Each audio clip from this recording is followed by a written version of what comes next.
Hello, and welcome to this cruise destination talk about the beautiful island of Madeira and its capital Funchal. Madeira is an autonomous region of Portugal and is one of two such regions outside of mainland Portugal, the other one being the Azores. Although it's often thought of as being just one island, it is actually a group of islands. The main island is Madeira. There's another smaller island, Porto Santo, to the northeast, and a group of even smaller uninhabited islands, the Desertas and the Savage Islands, to the southeast. The main island of Madeira is the top of a massive volcano that rises about 20,000 feet from the floor of the Atlantic Ocean. There's no need to worry, though, about the volcanic effects of this because it's 6,500 years since it last erupted. This does, though, make the interior of the island very mountainous, which adds to the scenic beauty of the island. It's also a very wooded island, and indeed its name Madeira derives from the Portuguese word for wood. Funchal has been its capital for over 500 years, and it takes its name from the wild fennel that grew all over the island when it was first discovered. Although the islands appeared on some Atlantic maps in the 14th century, their accepted discovery took place in 1418, when João Gonçalves Zarco, exploring for Prince Henry the Navigator, took refuge from a storm in Porto Santo, or Holy Harbour. He returned a year later and discovered the larger island, Madeira. Settlers from Portugal began to colonise the island within the next 5 years. For a long time, the economy of Madeira was dependent on sugarcane. To cope with the growth of this industry, slaves were brought in from West Africa. By the 16th century, 10% of the population was slave labour. By the 17th century, though, much of Portugal's sugarcane industry had moved to Brazil, leaving the main agricultural industry in Madeira, that of wine production. Grapes were planted, mainly Malvasian grapes imported from Crete. The resulting Madeira wines became very popular in England and are mentioned on at least 2 occasions in Shakespeare's plays, notably where the Duke of Clarence is said to have been executed by drowning in a butt of Malmsey wine. And one of the main Madeiran wine producers today, Blandys, still produce a Duke of Clarence wine.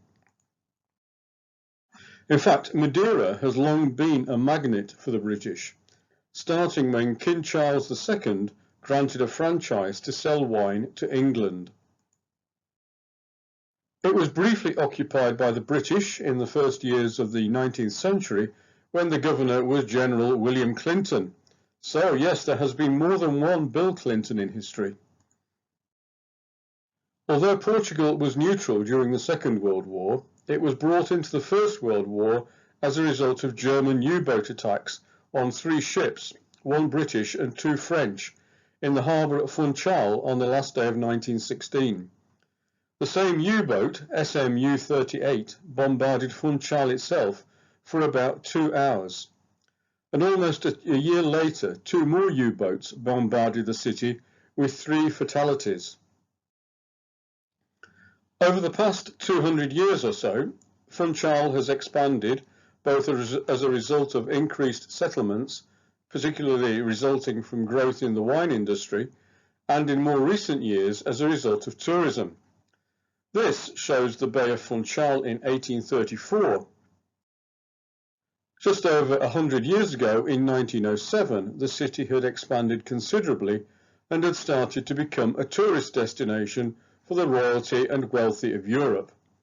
The Empress Elizabeth of Austria-Hungary, for example, went there for her health and her leisure. Moving further forward into the 20th century, Winston Churchill was a regular visitor, and I'll mention him again as I tell you more about the island. He would, no doubt, have seen it like this on some of his visits. Indeed, the old quay that you can see in the picture still forms part of the present-day port of Funchal. And to bring you more or less up to date, this is the view of Funchal when I was last here and it's the view that you will get of Funchal as you arrive. Now, as you might expect from an island nation, it is twinned with many other island groups around the world, with Hawaii, with other Portuguese island groups such as the Azores and Cape Verde, and closer to the UK with Jersey and Gibraltar. Its most famous son is probably the footballer Cristiano Ronaldo. Such is his popularity on his home island of Madeira that in 2016 the airport in Funchal was named after him. In fact, one of the first buildings you will get a close-up view of as we dock is this one, CR7. CR for Cristiano Ronaldo, 7 for his usual shirt number. And this is a museum dedicated to the life of Ronaldo and is right on the quayside. Having given you a glimpse of the cruise port area, where exactly is it in relation to the rest of Funchal? Well, the area circled on this map at the bottom left shows you where the cruise ships will dock. It's to the west of the main part of the city centre, but the walking distance depends on exactly where you will dock. There are 3 main docking areas. The one alongside the North Quay or North Pier is the most convenient one for getting into the city, having the shortest walking distance of about half a mile. That's where the top star is. You can get your bearings because the location of the CR7 museum is shown at the top of the map. There's also a cruise ship docking at South Pier, where the bottom right star is.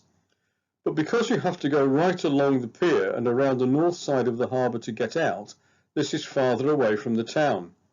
However, there will probably be shuttle buses to take you to the shopping centre in Funchal. It is possible, though, that you will be able to dock at the more convenient North Pier, in which case, because it's closer to the town, there may not be a shuttle bus. In between the North and South Piers is the docking area used by the ferry between Madeira and Porto Santo. Once you arrive, I'm sure you'll want to get off and get around either Funchal or Madeira or both. So what are the ways you can do this? Well, you can walk, of course, and once you get away from the quayside, the seafront promenade and the streets just inland are flat and very walkable. There are also taxis available at the cruise port and at various places throughout the city. The ones shown here are along the main street of Funchal, the Avenida Arriaga. Or there's the local bus. There are lots of bus stops all the way along the main seafront road of Funchal, and as I talk about various places to visit in Funchal, I will, where it's appropriate, tell you what the bus number is to get there and roughly where the bus stop is. Of course, one of the easiest ways to get around and see all the sights is to use a hop-on, hop-off bus, or HOHO bus as it's often known. There are 2 companies in Madeira operating these, City Sightseeing and the Yellow Bus Company, and they all have stops along here, the Avenida do Mar. The City Sightseeing bus operates 3 main lines. Of these, only the purple line picks up at the port itself, where the star is. This only goes along the seafront to the far right of the map to where the purple bus emblem is, and then it turns round and comes back again. However, if you get off at the far end, you can pick up a cable car from there to Monte, and I'll tell you about Monte in a few minutes. To the City Sightseeing bus, the blue line picks up at the marina down towards the centre left of the map, and I've moved the bus emblem to there. This also takes you to the cable car, but if you stay on the bus, it will take you up the steep, twisty road to Monte, and then bring you back down again to the marina. The red line also picks up at the marina and takes you to the cable car, but then takes you to the more inland parts of Funchal.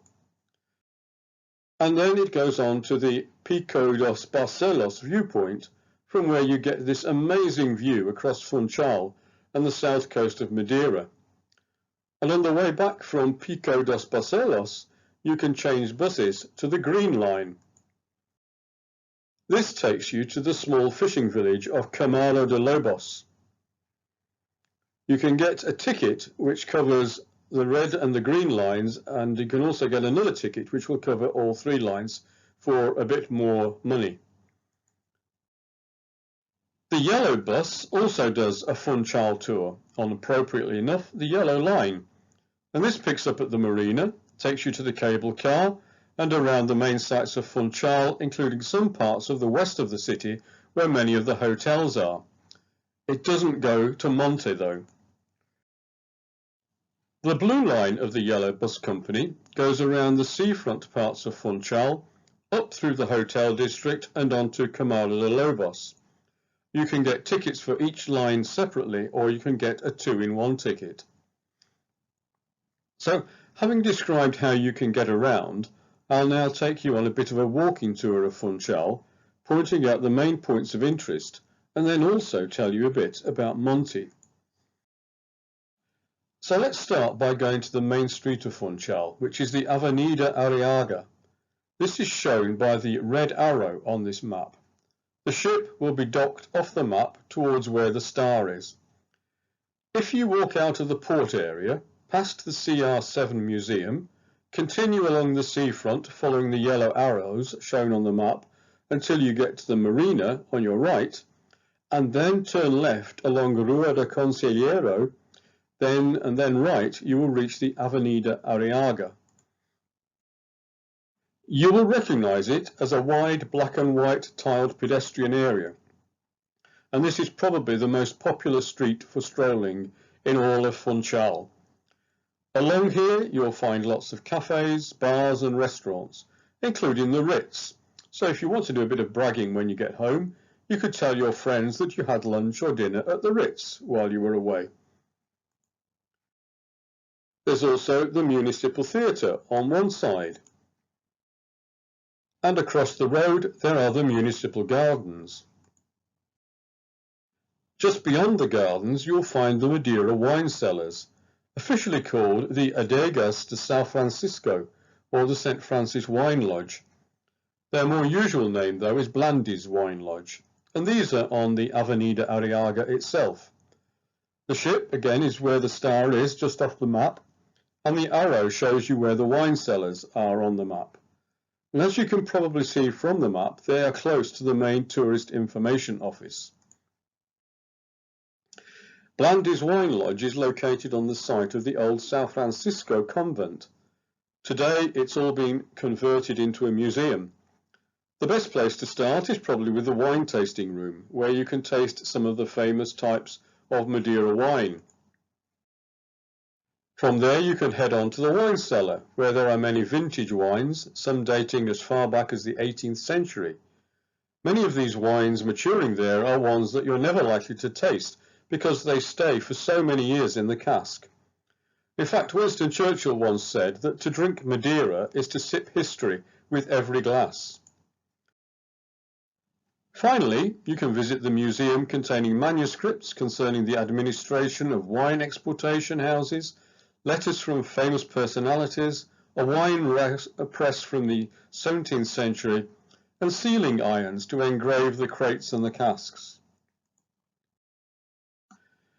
Just up the Avenida Arriaga from the wine cellars, if you follow the white arrow, you'll find the Sé, or the Cathedral of Funchal, circled on the map there. The cathedral was commissioned by King Manuel I of Portugal in 1485 and was completed in 1514. Its relatively plain exterior, particularly its main entrance, is offset by pinnacles like small minarets along the roof line at the eastern end of the church. It's also much more ornate inside. It has quite a dark interior, but when you adjust to the darkness, you begin to see all the decoration. The choir stalls are carved with large statues of the apostles, dressed in the style of wealthy Madeiran sugar merchants of the 16th century.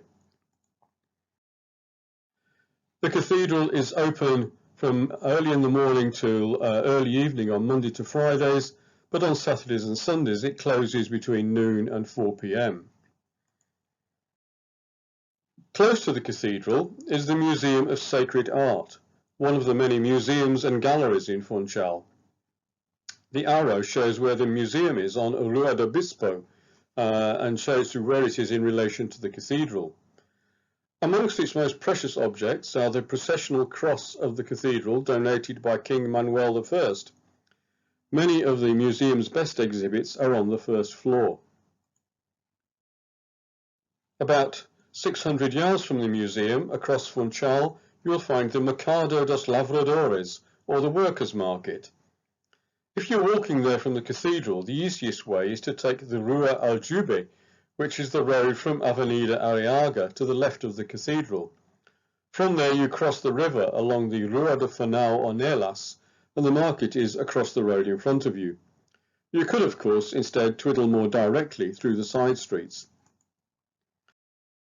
It's an easy walk. Google Maps says it takes 7 minutes, but I guess that depends on how quickly you walk. It began in the 1930s as a farmers' and fishermen's market, but it's expanded to a two-story market selling fruit and vegetables. It also sells flowers sold by ladies in their traditional Madeiran costumes. And don't miss the fish market. It's a bit smelly perhaps, but with the most incredible array of fish caught locally, including this one. This is espada, also called the scabbard fish.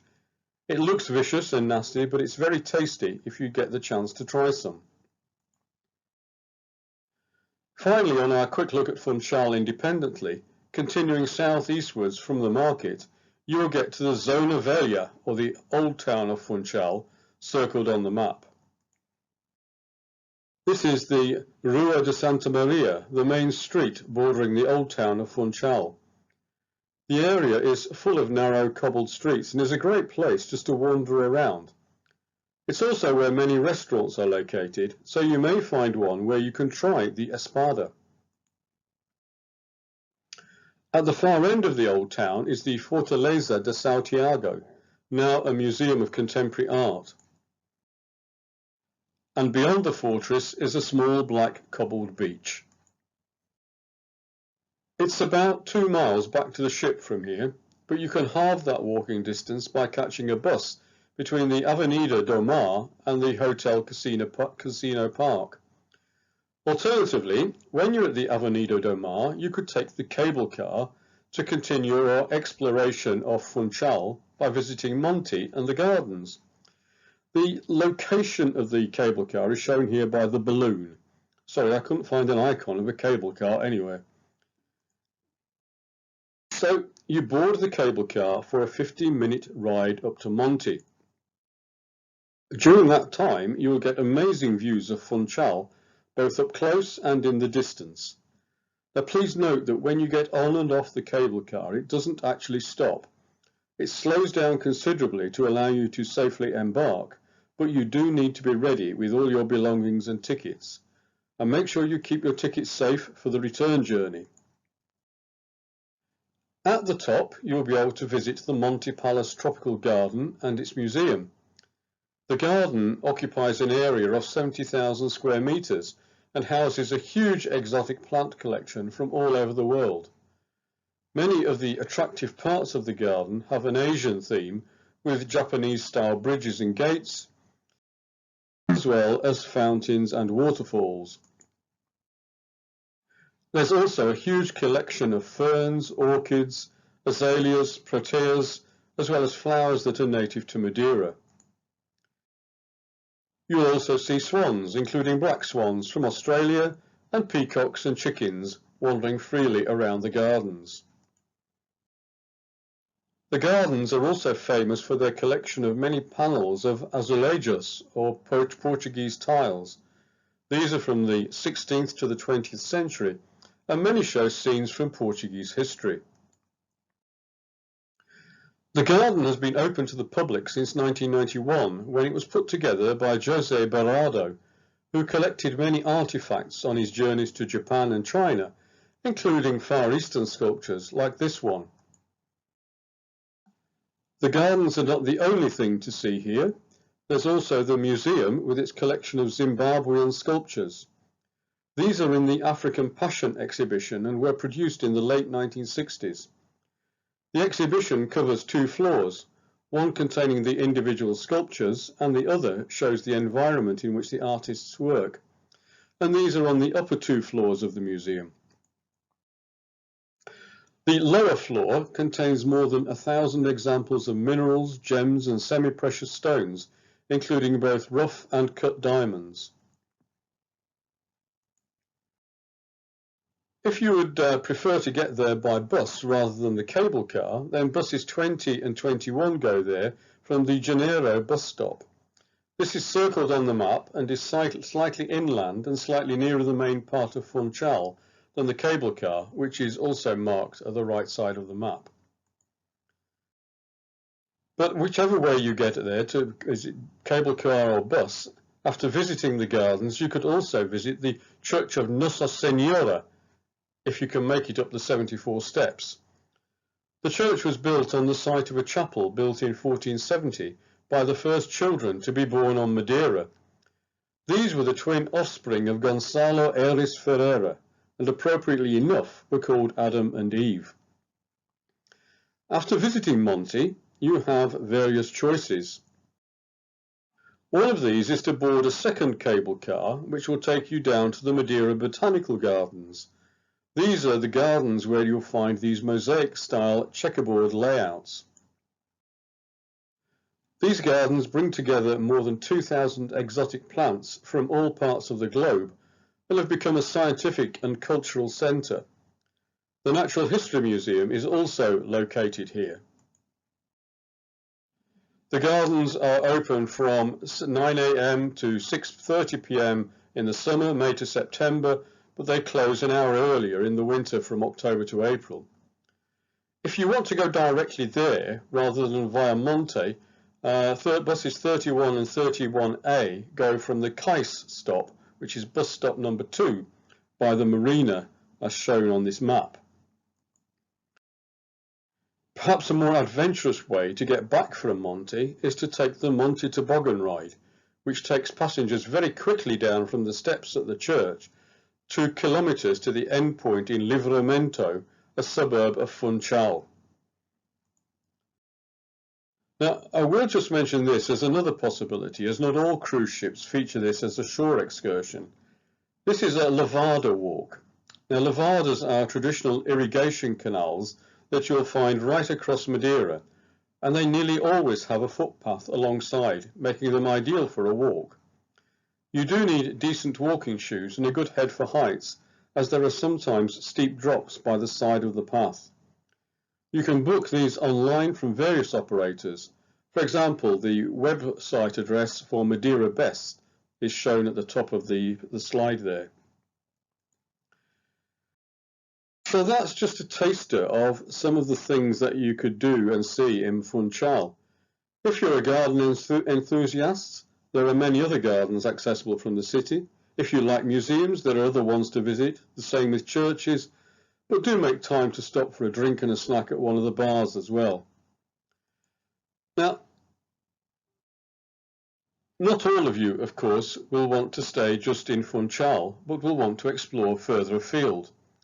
You will find that your ship will be organising many shore excursions, so what I'll do next is to tell you a little bit about some of the places outside Funchal that you can visit either on a ship's excursion, or by taxi, or perhaps even by local bus or hire car. Because of the volcanic origins of Madeira, the centre of the island is quite mountainous, and so many excursions will take you into the interior. For example, you could drive up into the interior of Madeira through the Paiso Pass to the Pico de Arriero. This is a shade under 6,000 feet high and is the 3rd highest peak in Madeira. In good weather, you can see to the nearby island of Porto Santo.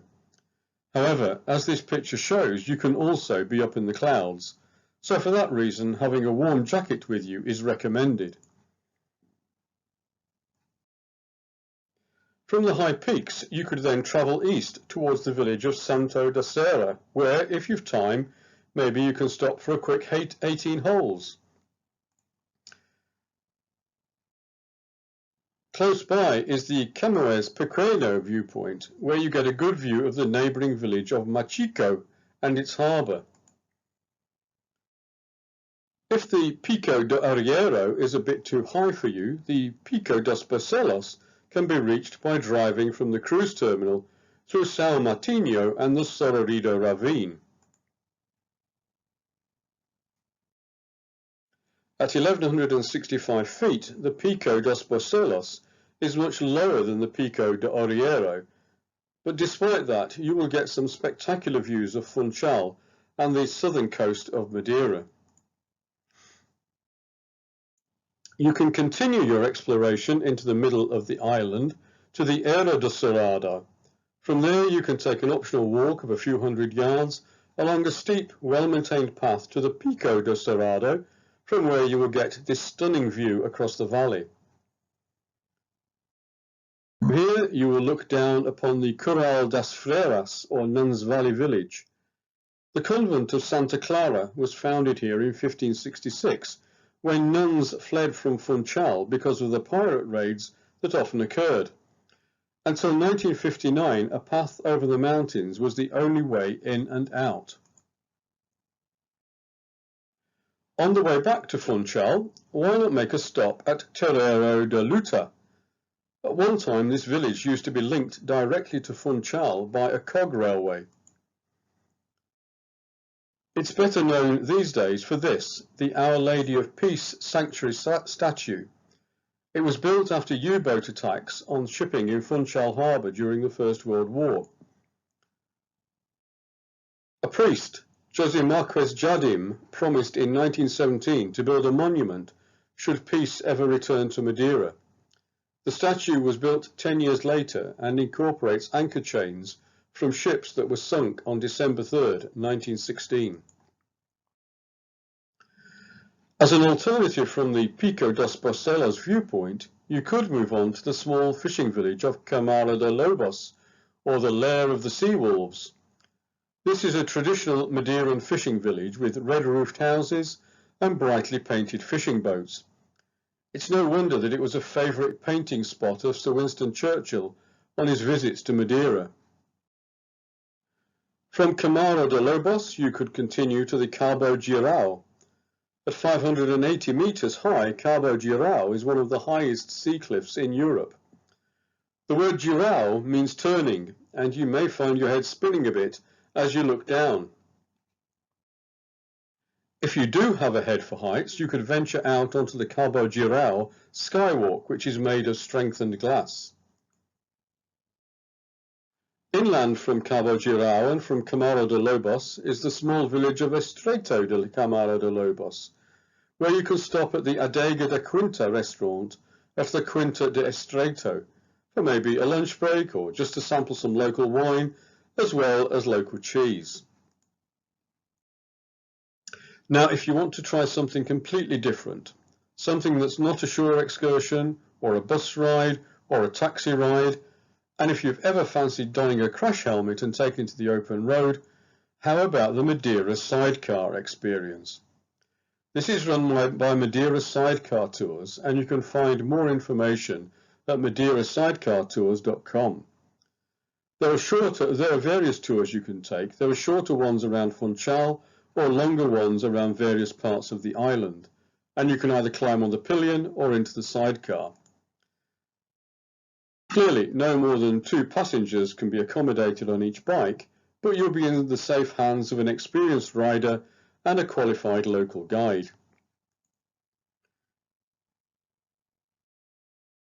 Now, one of the places you could visit is the Pinaculo viewpoint, where you get this amazing view over Funchal and the surrounding coast. You can, of course, get there by driving yourself in a hire car or taking a taxi, but you'll also find that one of the shore excursions from your cruise ship will take you there.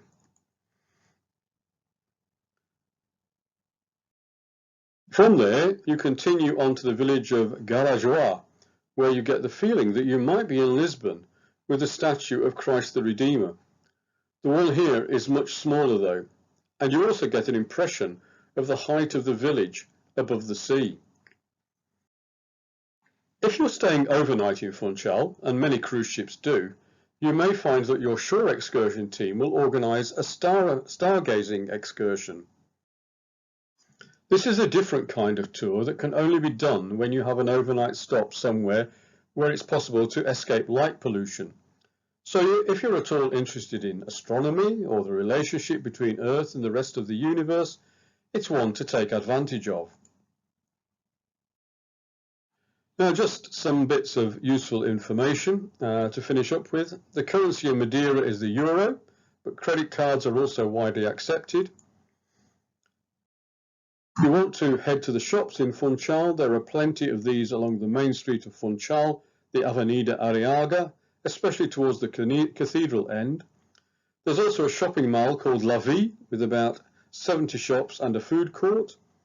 The Arcadas de São Francisco are close to Blandy's Wine Lodge and the municipal gardens, and the São Lourenço galleries are between the Avenida Arriaga and the Avenida do Mar, which is the coast road.